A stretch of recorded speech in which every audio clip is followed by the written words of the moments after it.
Hi, my name is Frank Pline. I'm a senior electrical engineer major at the University of Scranton, and I am going to give you a final update of where the my senior project of the autonomous delivery system for the warehouse use is at. Um, Basically, the device basically in the last video I kind of went over some of the decisions that are yet to be made, as well as kind of going to some of the decisions and obstacles that are still yet to come. So right now I'm going to kind of go over some of those and what we actually decided for implementing. One of the big things was having the Raspberry Pi act as a wireless access point. This was one of the more frustrating parts of this project, as we could not actually get it to work as a wireless access point. This was because of certain updates that the Raspberry Pi's operating system uses. It's a form of Raspbian, and essentially they updated it so much that most of the ways of creating the Raspberry Pi as an wireless access point have become out of date.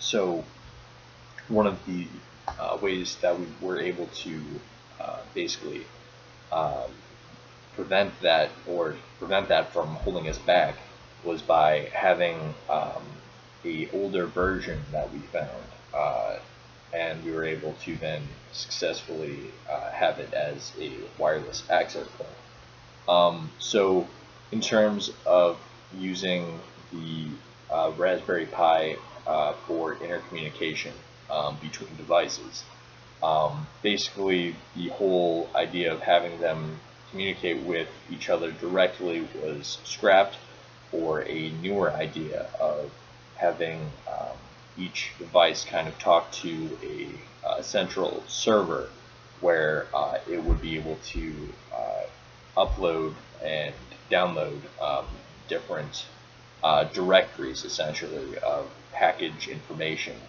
For example, what packages were stored where, and which ones still need to go out, which ones have been delivered, information such as this.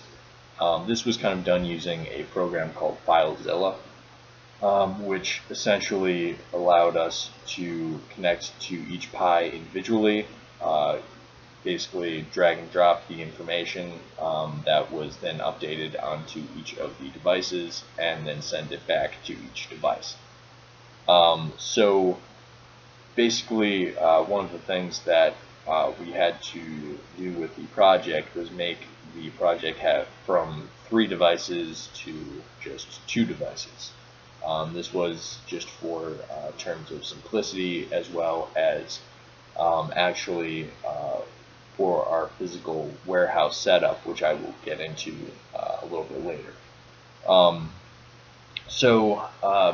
Basically, having 2 of these devices, we kind of had to come up with a system for how each one was going to act in the warehouse and what it would be responsible for, essentially. As you can see here, this is our basic warehouse setup, where we have basically this would be a central location for the devices. So this is where they would go every day to charge, or that would be their starting position. Over here would be where the packages were delivered to. So when they came in, this is where the devices would go at the very beginning to pick up and scan the packages. This over here would be where they are delivered to, and here would be how they're stored. So as you can see from this picture here, there are these just lines that are going across through that aren't shelves. So these right here would actually be shelves, and these would be the lines that I'm talking about. So with these lines actually represent what we have as they're basically black lines on a white floor. That's going to be how each device will kind of move throughout the actual warehouse. So it would start at this home position here, then move over to here, scan a package, depending on the package date or the package due date. It would then take it to be either over in this section or this section. So basically the idea behind having the two sections here is having one being the odd number of due dates, so packages that are due in week 1, 3, 5, 9, well, 5, 7, sorry, and then having due dates over here be the even dates of 2, 4, 6, and possibly 8. So basically a package will then scan the package here, say okay, or determine if it was due on an even or an odd week, and then move it to its location.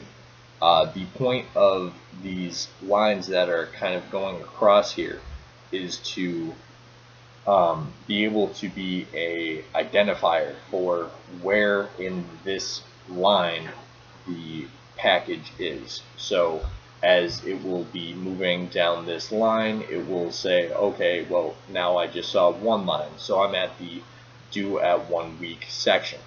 And if the package is due during that week, it will then turn and be able to follow that line up until that point. That's the idea behind it. Now, in terms of actually getting the algorithm for the packages, basically a method was constructed that involved placing the packages either in, if the package is due in week 1, the package will be placed in location 1, 1. If another package is due in week 1, the package will be placed in 1, 2. As more packages for the same week are due or scanned, they will then be placed one location further back, but trying to keep it as close as possible. Some of the issues that we were able to actually combat were if a package was in these 3 positions already, and this package was due week 3, but another week 1 package was due, we were able to have it move this package over to the next spot, and then make this package be the week 1 package there. So in terms of really getting these devices to work together, we found a system of having it to wait for a certain time, and then depending on the due date of that package would determine which package would be collected by which device.